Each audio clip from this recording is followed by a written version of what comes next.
નમસ્કાર, playground the sport શોની વિશેષ રજૂઆતમાં હું શિવાની આપ સૌનું સ્વાગત કરું છું।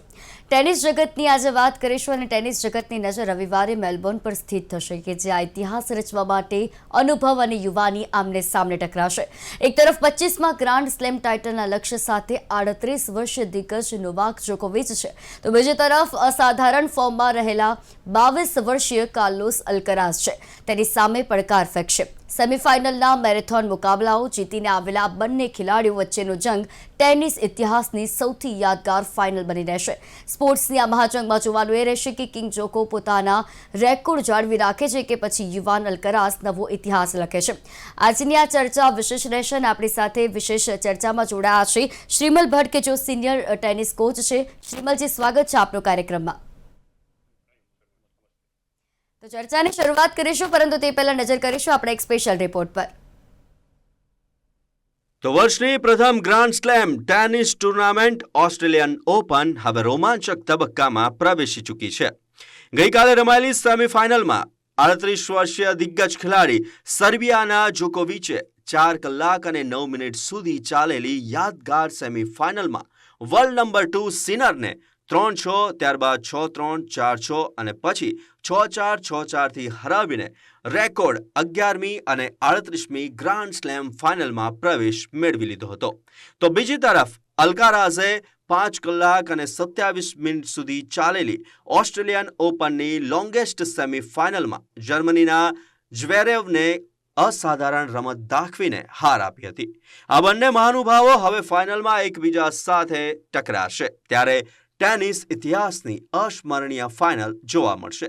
ઓસ્ટ્રેલિયન ઓપનની આ ફાઇનલ સૌથી ઓલ્ડેસ્ટ 38 વર્ષીય જોકોવિચ અને 22 વર્ષીય અલ્કારાઝ વચ્ચેનો જંગ હશે, જ્યાં જોકોવિચ પોતાના 25માં ગ્રાન્ડ સ્લેમ જીતવાની આશા સાથે કોર્ટ પર ઉતરશે। તો વિમેન્સ સિંગલ્સમાં આજે સલાબેન્કા અને રિબાકિના વચ્ચે ફાઇનલ રમાશે, જ્યારે જોકોવિચ અને અલ્કારાઝ વચ્ચેની ફાઇનલ રવિવારે રમાશે।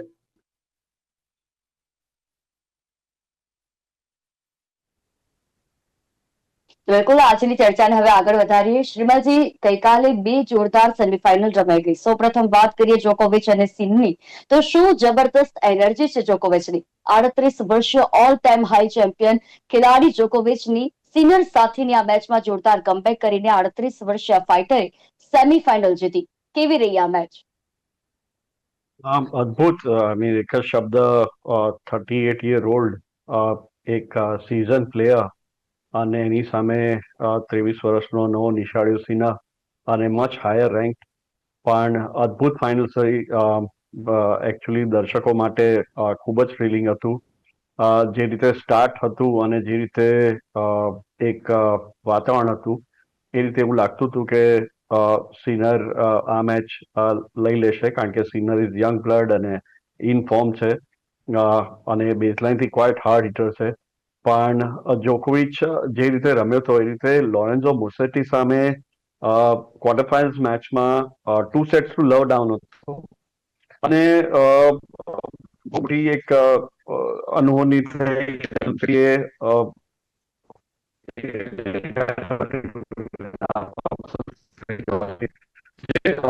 આપણે તો એટલું વર્લ્ડમાં કે કોઈ આ રીતે 2 સેટ્સ ટુ લવ અપ હોય ને રિટાયર થઈ જાય, પણ આ થયું અને એને લીધે મને લાગે છે કે જોકોવિચને એક ડેફિનેટ મોટો એડવાન્ટેજ મળી ગયો, સારો રેસ મળી ગયો। પણ તો બી 5 સેટની મેચ થાય અને એમાં એક યુઝ્યુઅલી એવું થતું હોય કે જે યંગ બ્લડ હોય એનું પલડું ભારે હોય, પણ આ એક એવું થયું કે જોકોવિચ it was heart over the mind અને ડેફિનેટલી હાર્ટ વોન। ખૂબ જ અદ્ભુત એણે ફાઇટ બેક કરી અને સિનરને માત આપી, એટલે ફૂલ માર્ક્સ ટુ જોકોવિચ। જી બિલકુલ, અને ખાસ હવે વાત કરીએ તો બીજી ઐતિહાસિક અને લોંગેસ્ટ સેમીફાઇનલની વાત, કે જેમાં અલ્કરાઝ અને જેવરેવ વચ્ચેની બીજી સેમી બહુ લાંબી ચાલી, પણ અંતે અલ્કરાઝે મેચ જીતી ગયો। અને આ મેચ વિશે શું કહેવું છે આપનું?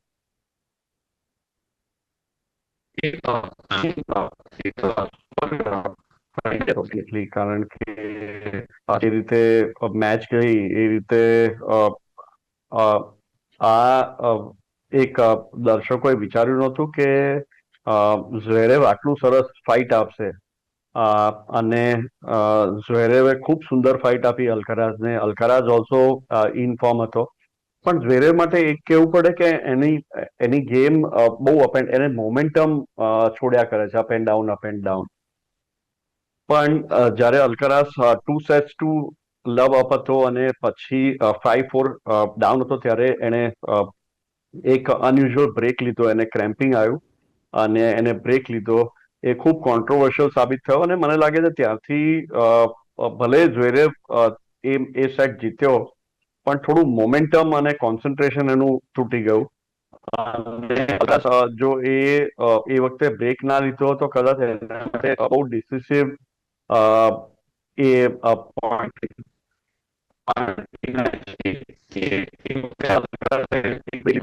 અને લાંબી મેચ થઈ અને અલ્કારાઝ જીતી ગયો. પણ it was a wonderful match. બંને પ્લેયરને ક્રેડિટ આપવી પડે કે જે કોન્ટ્રોવર્સી થઈ એને બહુ એમને ઘણી બધી ઇગ્નોર કરી એમના કોમેન્ટ્સમાં, અને they moved on and ultimately વ્યુઅરને ખૂબ સારી ફાઇનલ જોવા મળી, જી બિલકુલ. સેમીફાઇનલ જોવા મળી. શ્રીમતી, 38 વર્ષે જોકોવિચ પોતાના 25મા ટાઇટલ માટે જંગ લડી રહ્યો છે, જ્યારે અલ્કારાઝ સૌથી નાની ઉંમરે પણ 4 ગ્રાન્ડ સ્લેમ ફાઇનલમાં પ્રવેશી ચૂકેલ યુવા ખેલાડી છે. આ બંને વચ્ચેની ફાઇનલ એક ઐતિહાસિક ફાઇનલ ગણી શકાય. અને બંને ખેલાડીઓની સ્ટ્રેન્થ કઈ, વીક પોઈન્ટ્સ કયા છે કે જે સૌથી મહત્વનું, કોણ કોની પર ભારે પાડી શકે છે?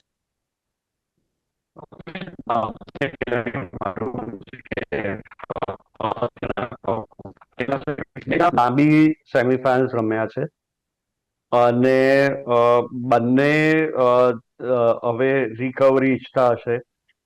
જોકોવિચ અત્યાર સુધીનું હેડ ટુ હેડ જોવા જઈએ તો જોકોવિચ 5-4 અપ છે.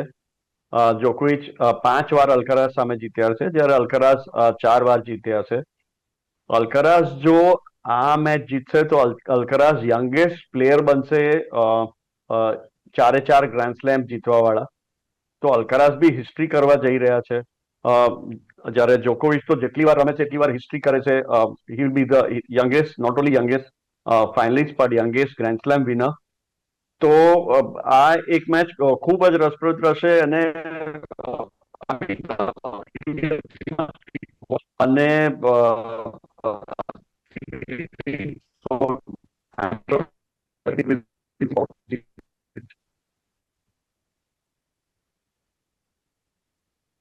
જી જી બિલકુલ. અને શ્રીબલજી, જ્યારે પણ આપણે આની વાત કરી રહ્યા છે તો એક વસ્તુ, મેડિકલ ટાઈમઆઉટનો વિવાદ થયો, તે શું છે અને શું અલ્કારાઝે ખોટું ટાઈમઆઉટ અપાયું હતું જેને તેનો એડવાન્ટેજ મળ્યો? આ બહુ કોન્ટ્રોવર્શિયલ પ્રશ્ન છે કે ક્રેમ્પિંગ એક એવી વ્યાખ્યા છે કે જ્યારે શરીરમાં ખૂબ જ પ્રમાણમાં પાણી ને સોલ્ટ ઓછું થઈ જાય ત્યારે પ્લેયરને ક્રેમ્પ આવે છે. હવે દરેક પ્લેયરને એક ઇન્જરી ટાઈમ આઉટ મળે છે, પણ ક્રેમ્પિંગમાં નથી મળતા. હવે આ વિવાદ એટલા માટે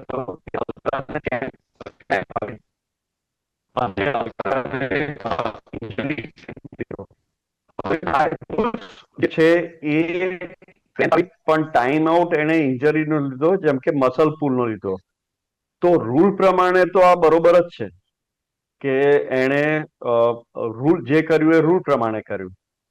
એને એની વ્યાખ્યા બદલી નાખી, એને ક્રેમ્પ આવીને એને જે છે એની ઇન્જરી ટાઈમ આઉટ લીધો એ અલગ છે. પણ એક વસ્તુ છે જે મને ગમી કે એન્ડી રોડિક, જે પહેલાના નંબર 1 પ્લેયર હતા, એમણે કીધું કે આ જે છે એ એક એવો ઇસ્યુ છે કે કોઈ બી પ્લેયર આ કરે આ સિચ્યુએશનમાં. અને જે અલ્કારાઝે કર્યું એ રૂલ પ્રમાણે જ કર્યું. પણ બીકોઝ જે ઇસ્યુ લીધે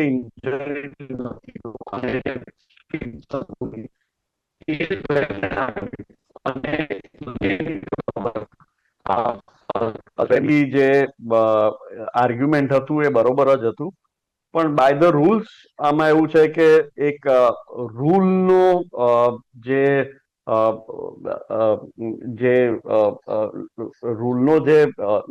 લૂપહોલ છે એનો એડવાન્ટેજ અલ્કારાઝે લીધો અને એના ફાયદામાં વાપર્યો એવું કહી શકાય.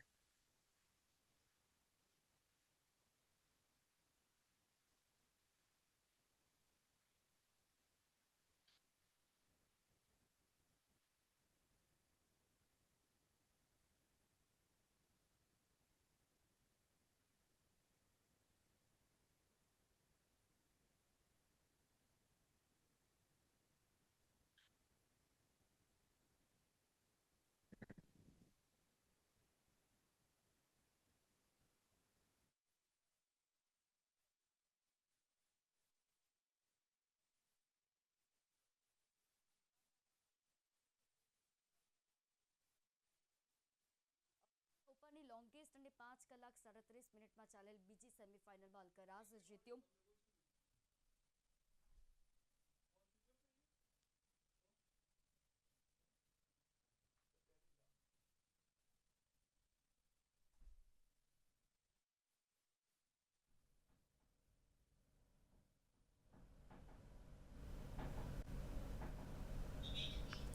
તો બિલકુલ 4 કલાક 9 મિનિટ ચાલેલા મુકાબલામાં 38 વર્ષીય જોકોવિચે નંબર વર્લ્ડ 2ને હરાવ્યો અને ઓસ્ટ્રેલિયન ઓપનની લોંગેસ્ટ અને 5 કલાક 37 મિનિટમાં ચાલેલા બીજી સેમીમાં અલ્કરાઝ જીત્યું. બિલકુલ શિવલજી, આપણે વાત કરી રહ્યા હતા અને આપ હમણાં જ ઓસ્ટ્રેલિયન ઓપન જોઈને પરત ફર્યા છો. કેવો હોય છે ત્યાંનો માહોલ અને કેટલા પ્રેક્ષકો ત્યાં જોવા મળતા આવતા હોય છે અને ગુજરાત અને ભારતના યુવા ખેલાડીઓનું પ્રદર્શન કેવું કહી શકાય? આ સાથે જ જેન્સી કાનબારના શાનદાર પ્રદર્શન વિશે આપનો શું પ્રતિભાવ છે? અદ્ભુત, એક બહુ જ વેલકમિંગ એક ન્યૂઝ છે કે Jency Kanabar Asian Oceania under 14 ટુર્નામેન્ટના ચેમ્પિયન બન્યા. અને ખૂબ રસપ્રદ બાબત એ છે કે એ જુનાગઢથી આવે છે. કોઈ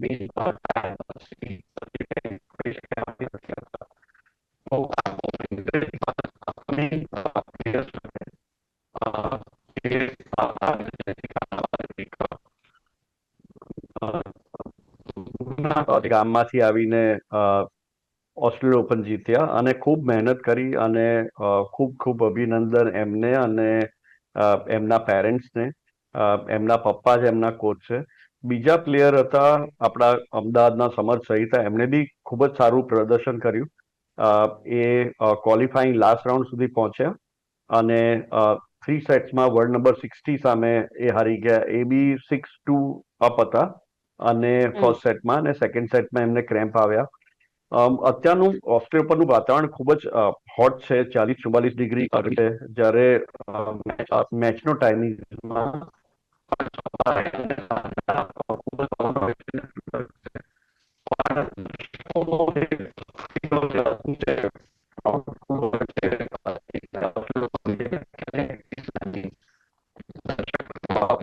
અને સ્પેશિયલી જોકોવિચ માટે બહુ જ ક્રાઉડ સપોર્ટ છે. બહુ જ બધા ફંક્શન થઈ રહ્યા છે, બહુ જ બધી ઇવેન્ટ થઈ રહી છે ત્યાં આગળ. તો ખૂબ જ આનંદ આવ્યો જોઈને અને because it's a happy slam તો બહુ સરસ વાતાવરણ હતું, મ્યુઝિક હતું આજુબાજુ, લોકો ખૂબ જ ચીયરફુલ હતા.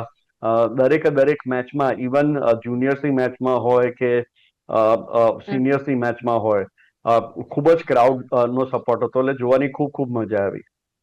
જી વેલ, આ તો વાત હતી કે તમે જે રૂબરૂ આનો પ્રતિભાવ જણાવ્યો કે કેવી રીતે ત્યાંની પ્રતિભાવ હતો અને ખાસ કરીને જે આ શાનદાર પ્રદર્શન કેવું રહ્યું.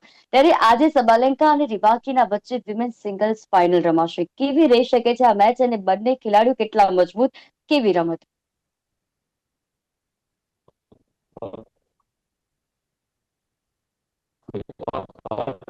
લાગે છે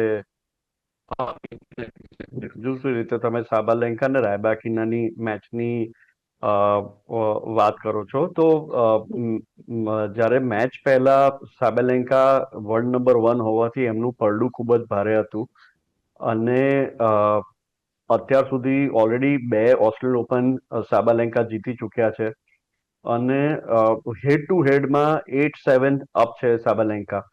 તો આ મેચમાં સાબાલેન્કા હોટ ફેવરેટ હતા જીતવા માટે, પણ રાયબાકીનાએ અદ્ભુત ગેમનું પ્રદર્શન બતાવ્યું જે આપણે ધાર્યું નહોતું. રાયબાકીના સારી સર્વ માટે જાણીતી છે ને સાબાલેન્કા ફોર્સિંગ શોટ્સ અને બિગ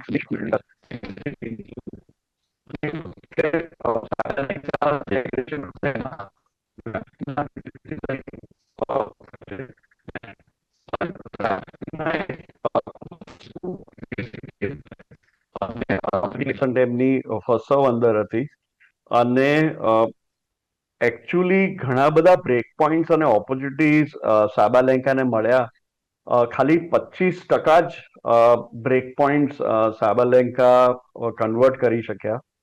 તો એને લીધે રેબાકીના જીત્યા, પણ અદ્ભુત ગેમનું એક બહુ સરસ એગ્રેસિવ 75% ઓફ ફર્સ્ટ સર્વ એટલે બિગ સર્વ અને ફોરહેન્ડનું સર્વ+1નું ડિસ્પ્લે હતું. સ્પેશિયલી એમના ફોરહેન્ડ ડાઉન ધ લાઇન ની રમત ખૂબ જ સ્ટ્રોંગ હતી અને ખૂબ સરસ એગ્રેસિવ રમીને આ મેચ રાયબાકીના 6-4 4-6 6-4 થી જીત્યા. હમ, જી. અને હવે વાત કરીએ કે શું દિગ્ગજ જોકોવિચ જેવો ફાઇટર ટેનિસ ઇતિહાસમાં બીજો બની શકશે? આ નવા ખેલાડીઓમાંથી કોણ તેના જેટલું લાંબુ ટેનિસ રમી શકે તેમ આપને લાગે છે? જરા પ્રશ્ન ફરીથી જી, અવાજ આપણે કપાયો. જે રીતે દિગ્ગજ ખેલાડી જોકોવિચની વાત કરી રહ્યા છે અને જેવો ફાઇટર ટેનિસ ઇતિહાસમાં બીજો બની શકશે ખરી, કારણ કે આ નવા ખેલાડીઓમાંથી કોણ તેના જેટલું લાંબુ ટેનિસ રમી શકે તેમ આપને લાગી રહ્યું છે? Tennis is full of superstars. નવા નવા સુપરસ્ટાર્સ ઉભરતા જ રહે છે. ટેનિસને કોઈ દિવસ સુપરસ્ટાર્સની કમી અત્યાર સુધી નડી જ નથી. એટલે જી. અને આ બે ખેલાડીઓ જોકોવિચ અને સિનર બી બહુ યંગ છે. આપણે જાણીએ છીએ એમ જોકોવિચ અત્યારના બી ખૂબ સ્ટ્રોંગલી જઈ રહ્યા છે અને એમ માટે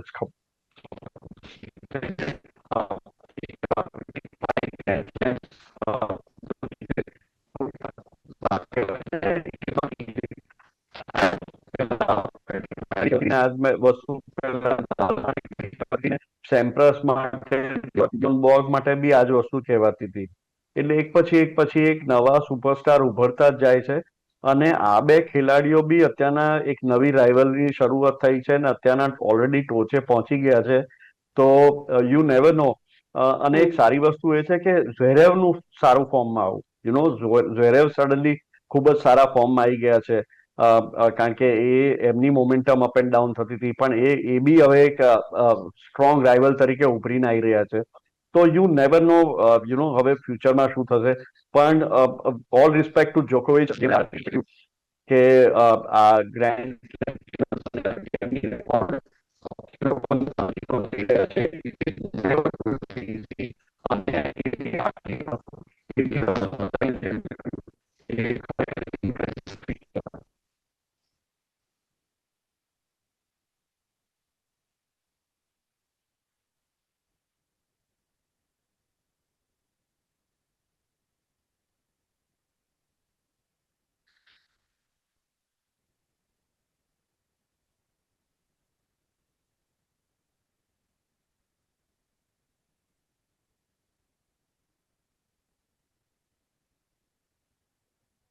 ટાઇટલના લક્ષ્ય સાથે 38 વર્ષીય દિગ્ગજ નોવાક જોકોવિચ છે અને ખાસ તો બીજી તરફ અસાધારણ રીતે ફોર્મમાં રહેલો 22 વર્ષીય જે છે તે કાર્લોસ અલ્કારાઝ કે જેની સામે પડકાર ફેંકશે.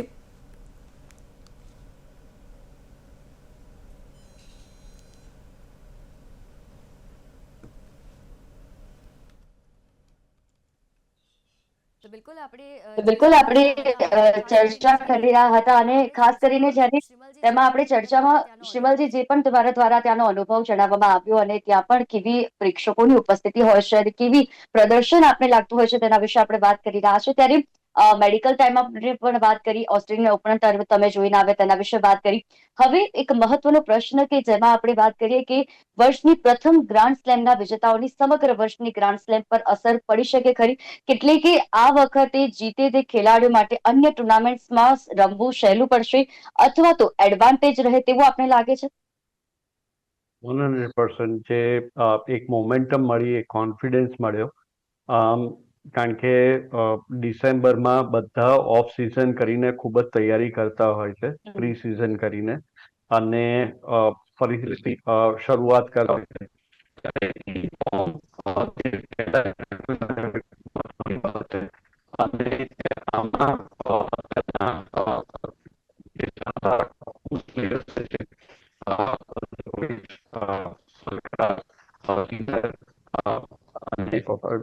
ઝવેરેવ.